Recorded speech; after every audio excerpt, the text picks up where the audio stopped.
Welcome back to the Future Media podcast after a short hiatus, but there's something really important to talk about today.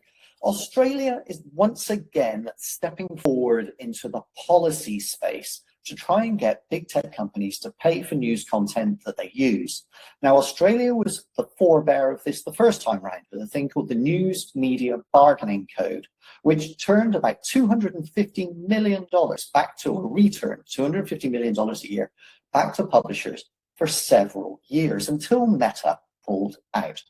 Now, they're considering a new policy decision, and that's a new policy position for a product called the News Media Incentive. It changes the rules, and that's what we're going to talk a little bit about today. Now, I'm joined today by the former Communication Minister of Australia, who came up with the News Media Bargaining Code during his time between 2019 and 2022. Paul Fletcher, thank you very much for joining me today. Good to be with you, Ricky. If I had $1 for every single email and call I've had in the last 2 weeks about the news media incentive from publishers and what it means, we would be able to pay for this ourselves. So I think it's absolutely vital we have a chat about it today.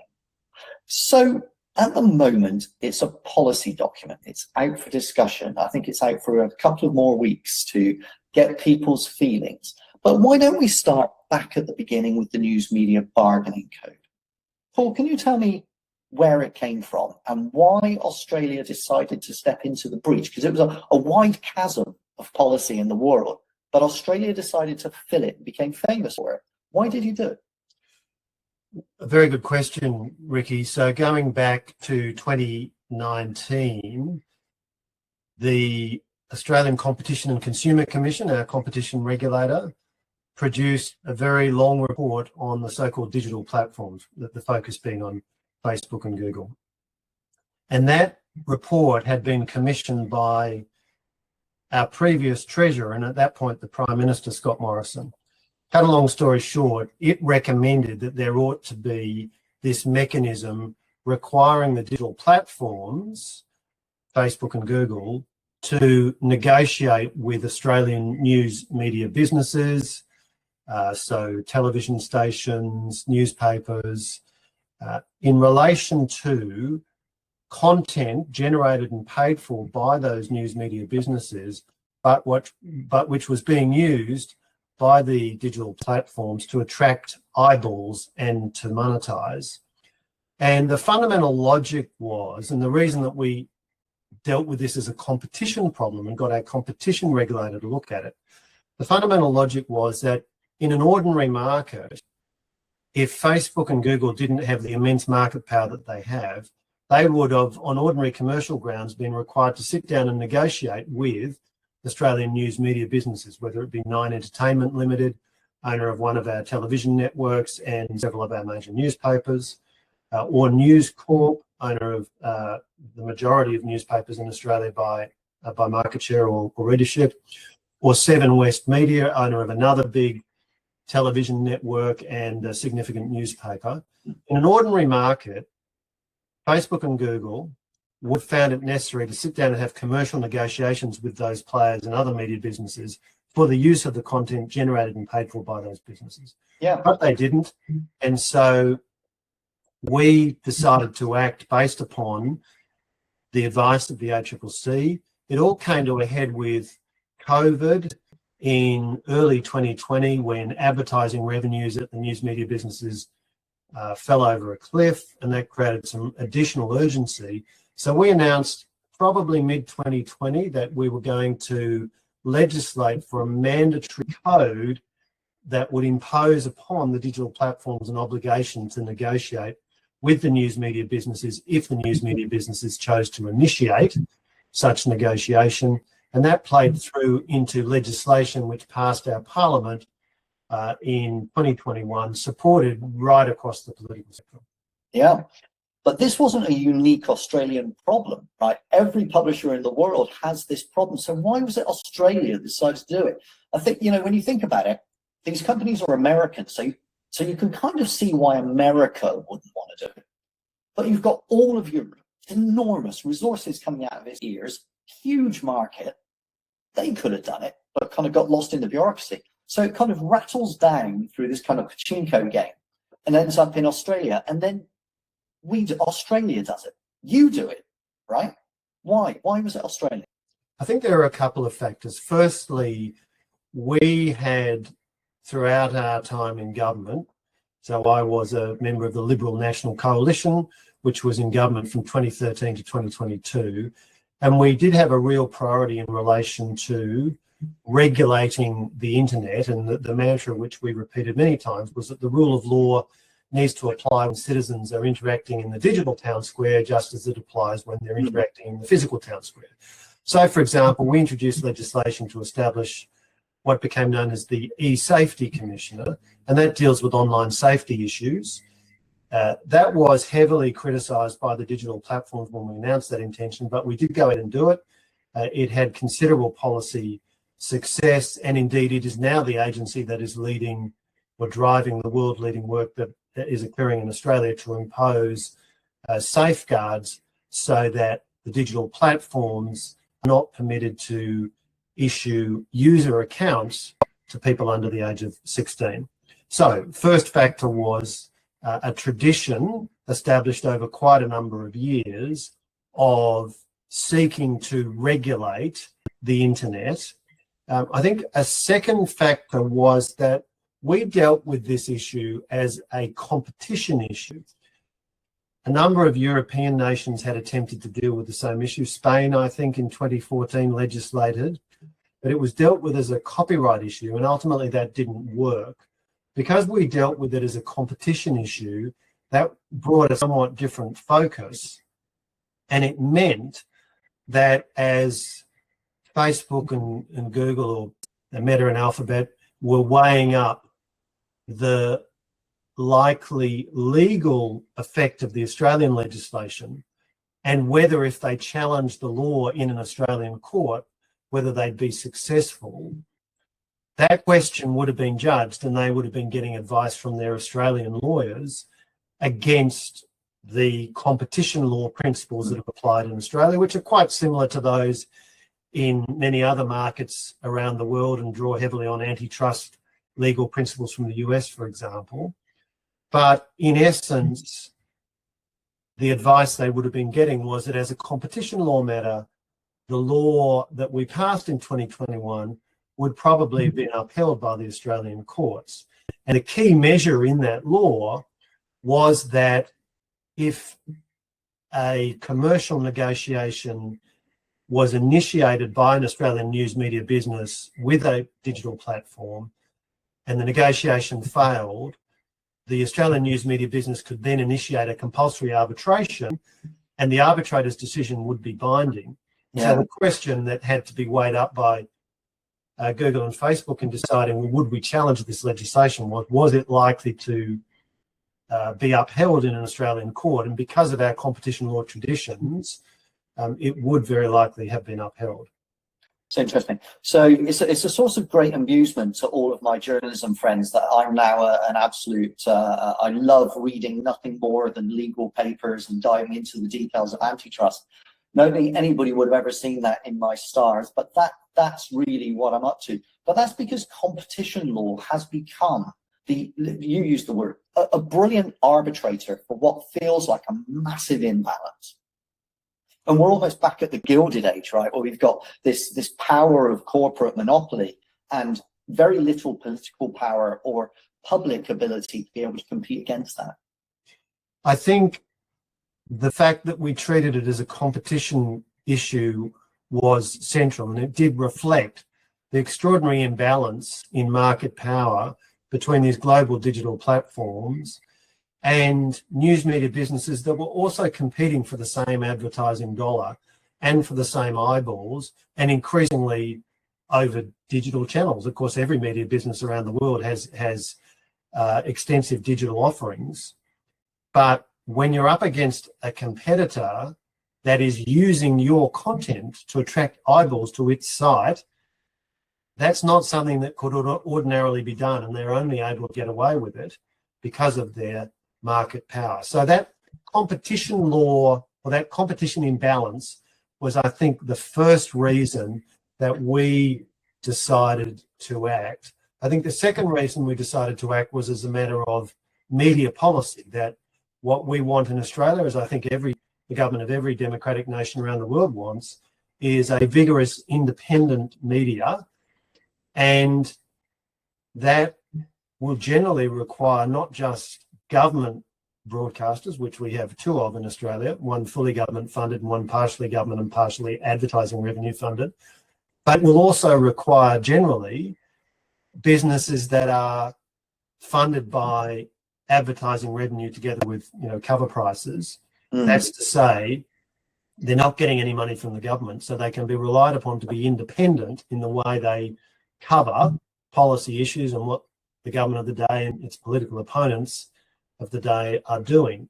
So that second priority for us in legislating was as a matter of media policy.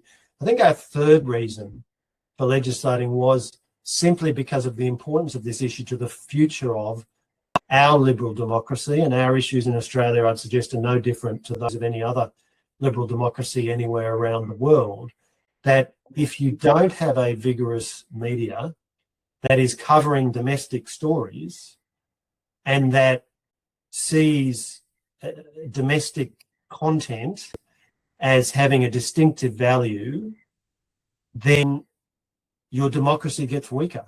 And so for three fundamental reasons, we thought this legislation was important. It's why our government, the Morrison government, in which I was the communications minister, and I should also mention the role of Josh Frydenberg, who was treasurer at the time, and he has responsibility, or had responsibility, for the competition regulator. The three of us worked together very closely together with our officials on developing this code, legislating it, and then it had the desired effect. It was within 12 months or so that over $200 million was paid or committed to under deals between the digital platforms and a wide range of Australian news media businesses. Google did deals with about 23 news media businesses. Meta did 11 deals. So it had a pretty wide reach across our market. And congratulations on that. And so on your third point, I think this conversation about the diminishment of news content in democracies having an impact, I get a lot of pushback from people these days that say to me, Ricky, we don't need to save the news media. The news media is awful. I don't trust it. My feedback is usually a version of this. Well, if you're entirely defunded by 80% over a period of 10 or 12 years by monopolies that make money from spreading any information, well, then what happens is you start to disbelieve all information. And I don't think that that's a reflection on the news media industry at all. What I think it is a reflection of the rise of unpoliced technology platforms that don't have to adhere to rules around copyright, you mentioned earlier on, or rules around contempt or defamation even. Okay, and so it creates a situation. Anyway, I don't want to go down that path. What I want to focus on is that the news media bargaining code got done. And for 3 years, that money was passed through to those Australian publishers. There were some publishers that felt they got left out. There were wrangles. It was never going to be perfect first time round. I'm not giving you a get out of jail free, but I think anybody trying to do policy at this scale for the first time ever accepts that it's not going to be a perfect model the first time. But after 3 years, Meta pulls out at the first gate. What was your thoughts on that? I think that one of the factors that underpinned that decision was that increasingly other countries were looking to follow the Australian model. And so I think from their point of view, it was a question of the position they found themselves in vis-a-vis governments around the world.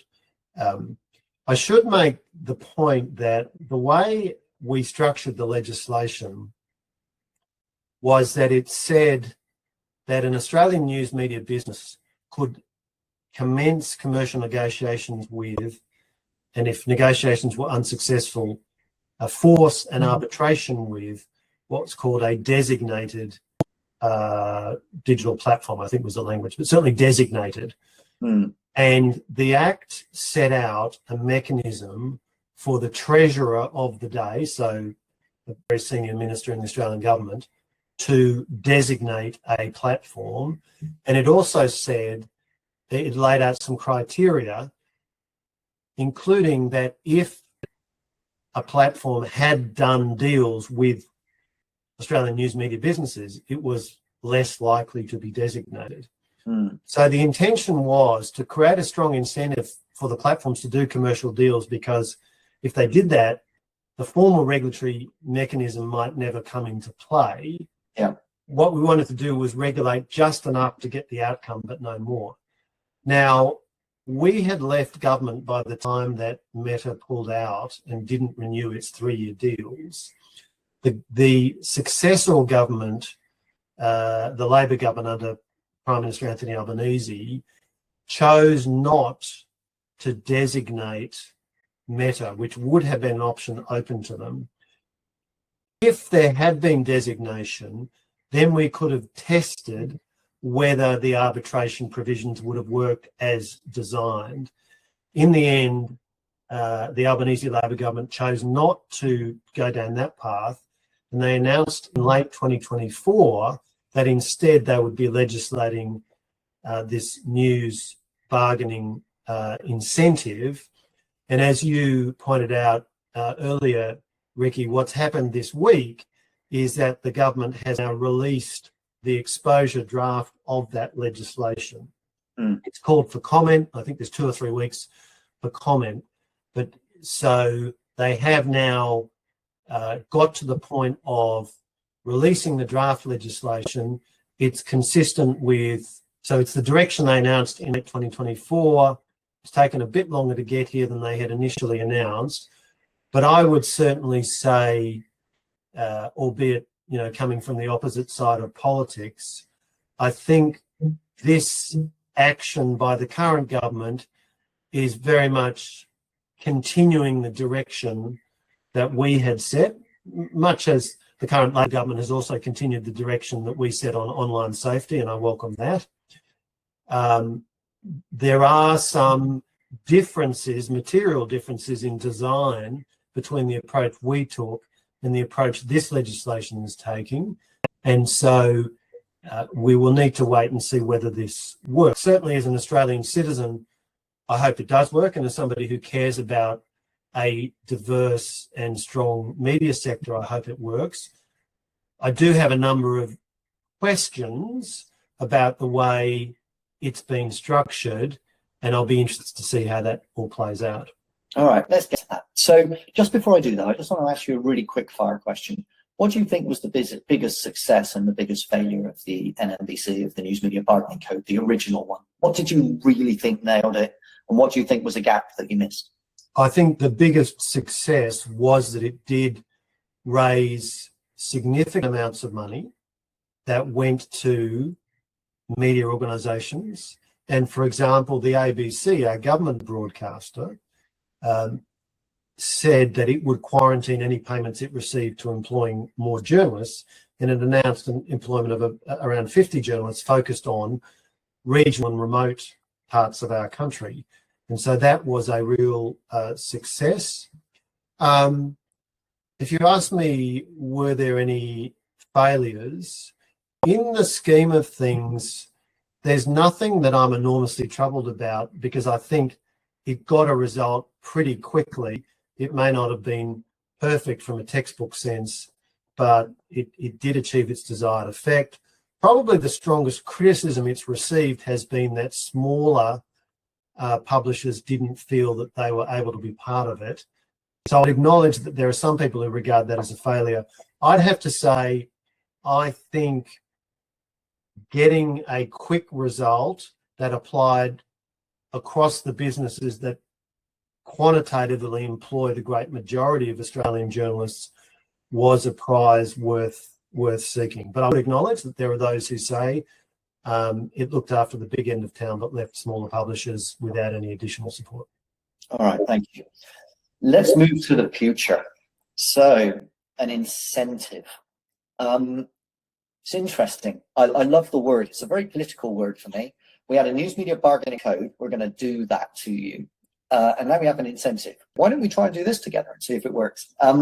So in my tiny shorthand of this is that the way it works is that the platforms are asked to go and do voluntary deals with the publishers similar to the ones that they've done before.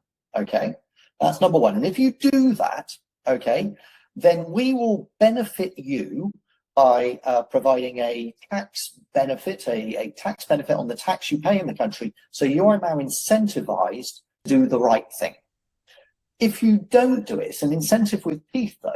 If you don't do it, what we're going to do is we're going to increase the tax levy on you and charge you more money in tax, and we will pass the money on to the publishers as the government. So you're paying one way or the other. And it doesn't matter whether you carry news in Australia or not. We're going to do it in any case. So it's a take it or leave it, but you're paying both ways. Is that your reading of it? Is that a fair shorthand? Look, I'd frame it slightly differently. The way the legislation is drafted, the exposure draft that's been issued this week, it first of all imposes a tax obligation on digital platforms. I'll keep using the language that we used in our code. This legislation uses slightly different language, but essentially social media with more than 5 million or search engines with more than 10 million active Australian users. Yep. The context for your international listeners, our population's around 27 million, so those are pretty significant fractions of our total population.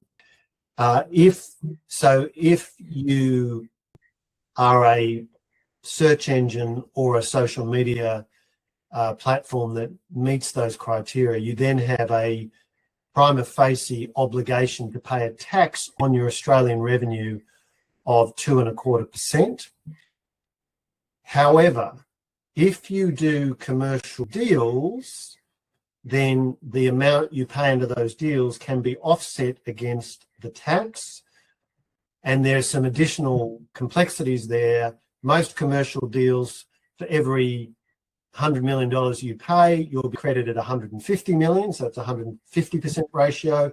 Yeah. With small publishers, it's 170% ratio.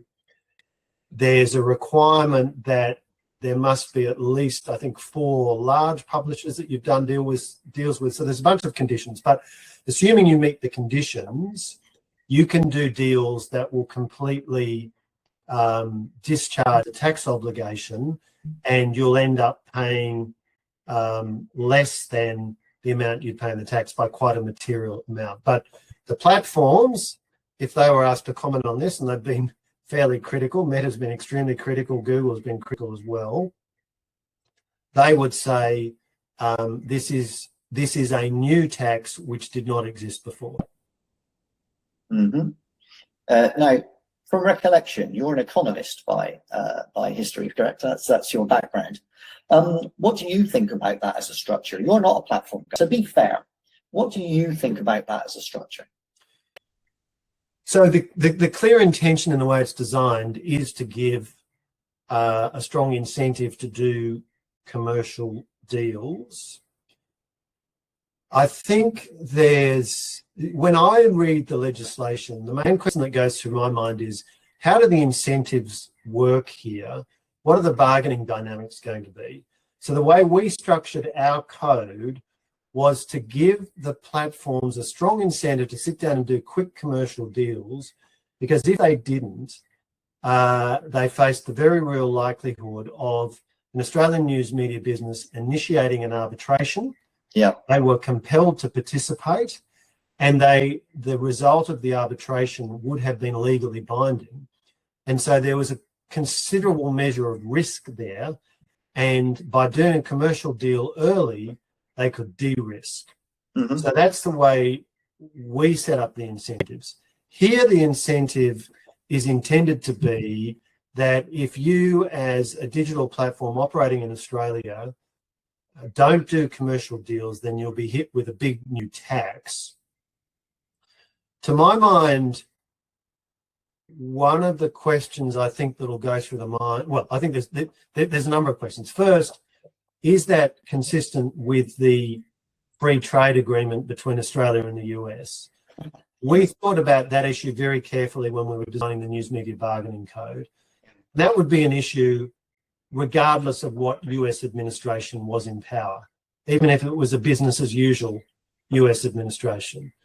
Clearly, under the Trump administration, there's been a heightened willingness to use unorthodox policy responses, and an obvious whether a Trump administration might respond to this with increased tariffs or other measures imposed upon Australian businesses, as has been done or threatened to be done in respect of digital services taxes imposed by other countries.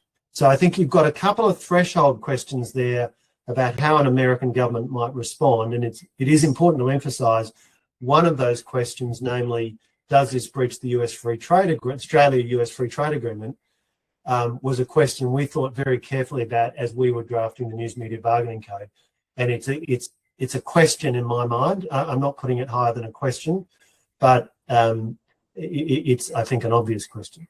But then putting those issues to one side, I think the next question to my mind becomes, how are Google and Facebook or Alphabet and Meta going to respond to this? One option for them, it seems to me, would be to not do commercial deals, allow time to pass until such time as the tax is due, then mount a legal challenge against the legislation. And that would mean certainly that Australian news media businesses would be waiting some time to see any cash, and there's a risk that they'd see no cash if the legal challenge ended up being successful.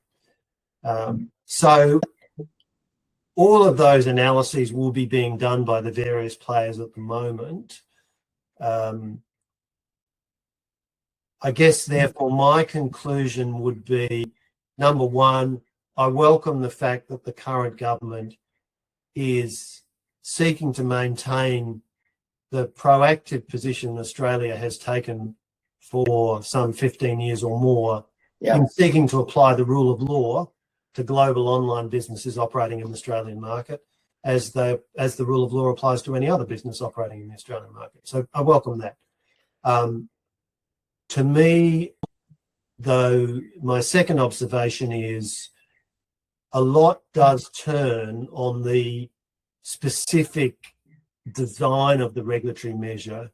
We spend a lot of time and effort on the specific design we chose with the News Media Bargaining Code when we legislated it in 2021, and it did have the desired effect. As I indicated earlier, I think it's a matter for regret that when Meta chose not to renew its deals, there was an option open to the Treasurer of the day to then designate Meta, which would have given Australian news media businesses the option then under our code to then commence the negotiation and the compulsory arbitration, but they never had that option because designation didn't occur.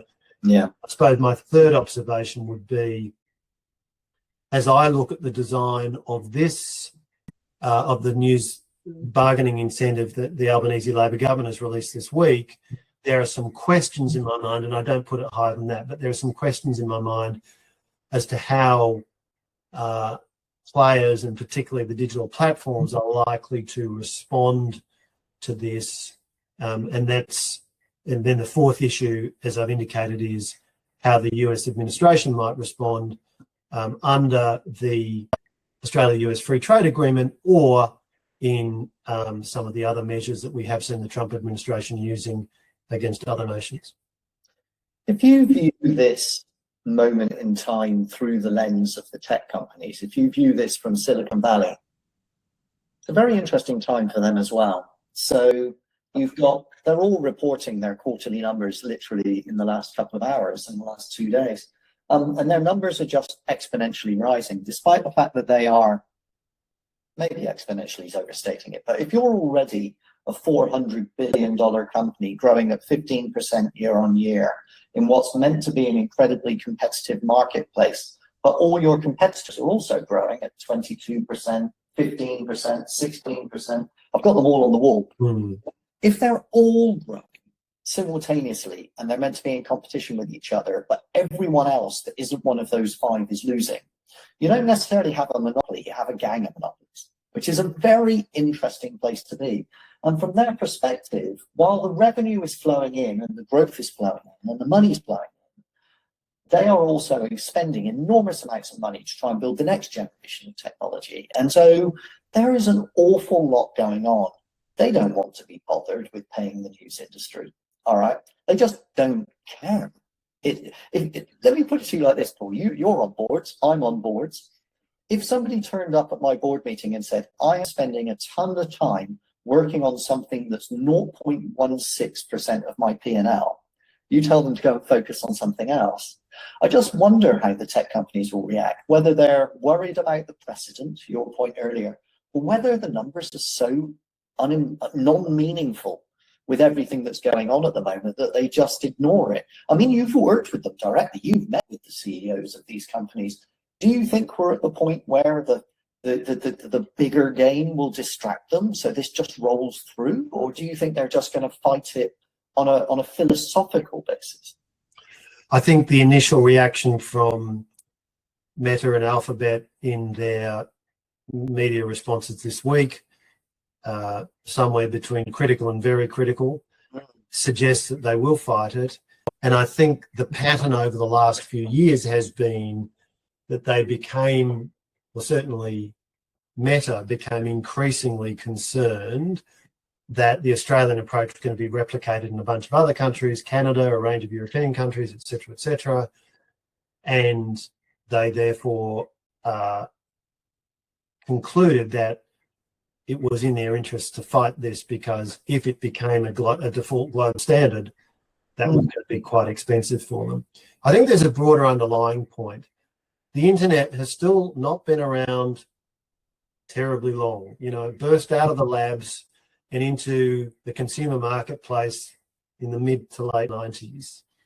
It took governments quite some time to catch up with the fact that they were granting the media, the global digital platforms, essentially a free pass from laws that most other companies have to comply with. Yes.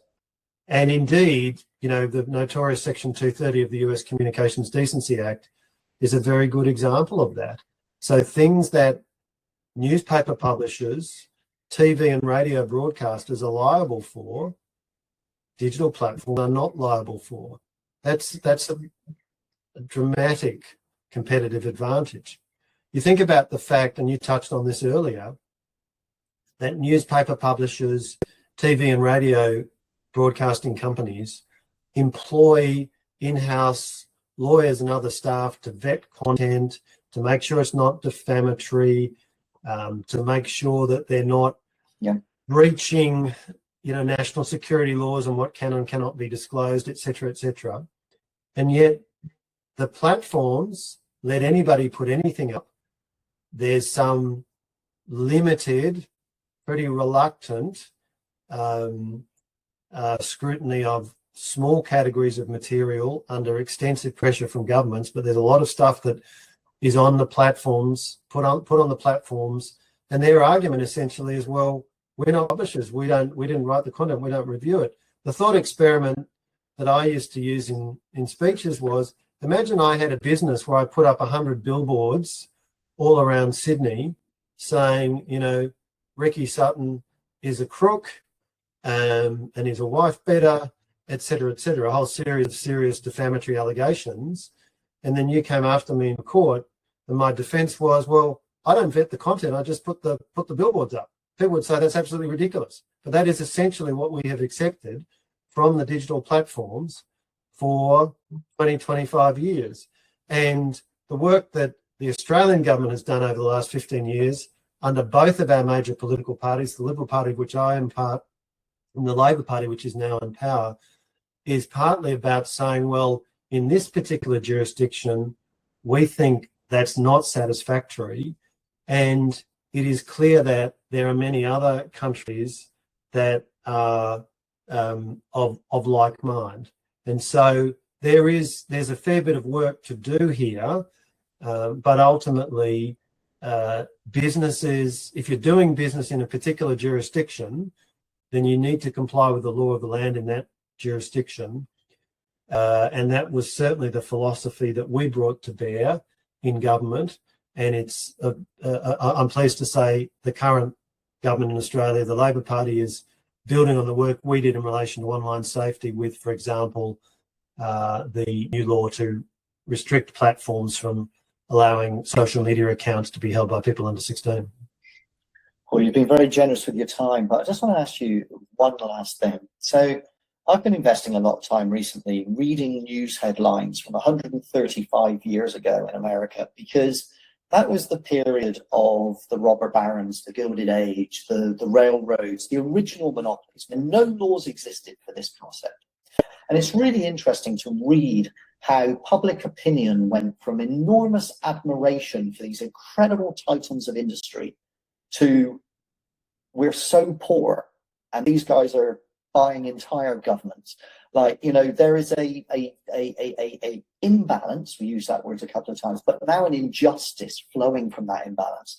And when I want to get a train to somewhere, right, the prices are going through the ceiling and only rich people can travel. And there was just so many reasons why this couldn't be allowed to continue. And there are many people, not just in the news industry, but in many industries, and I think increasingly on the high street, who are starting to think that maybe some of this is being replicated and it's happening again. I wonder where you think we are on that timeline because you've kind of alluded in that last comment to the fact that perhaps this laissez-faire, let it all happen, scale at any cost, move fast and break things era might be coming to a kind of a policy crossroads or even a policy full stop where things are going to change. Where do you think we are on that continuum? I think there is an increasing recognition by governments in many countries, but more importantly by many people in a whole range of countries, many organisations, many sort of different parts of society, that we seem to have allowed internet businesses to be free of complying with laws that apply to just about every other business. And that looks increasingly anomalous. If you think back to the mid-90s, and both you and I are old enough to remember the mid-90s. But, you know, the notion at the time, the dominant sort of philosophical model of what the internet was going to be was that it was going to be millions or billions of individual points of activity, and it was going to be impossible for government to regulate. Instead, we've ended up with very, very large companies that use the scale of the internet to be dominant, not just in one country, but in 20, 50, 70 countries. And that's a major difference, it seems to me, with the Gilded Age of 19th century US, which led ultimately, as you rightly say, to antitrust legislation, because the global interconnected nature of the internet allows the market power of these businesses to be replicated from one country to another, to another, to another. So in part, I think there was a kind of concept of what the internet was going to be in the 1990s, and it's turned out to be quite different from that. And those antitrust and market power concepts, tools, policy tools, now turn out to be much more on point and applicable to the internet than would have seemed 30 years ago. Now, in saying that, I want to emphasize, I'm a strong believer that the internet has been a massive net boost for human well-being, for consumer welfare in the economic jargon. We're all so much better off for having it, but it is certainly not an unalloyed source of perfection. And the market power issues are very real. And I do think they are increasingly getting policy focus in a range of jurisdictions around the world. And Australia certainly has been one of them. Well, thank you very much indeed, Tom. I will just leave you with this, that you will no doubt agree with me that Australia has the best people, the best weather, the best beaches, the best coffee. Let's see if this turns out to once again be the best policy structure for managing big tech. Paul, thank you very, very much indeed for joining me today. And I hope this has been super helpful and interesting for you as it has been for me. Thanks, Ricky. It's been a pleasure.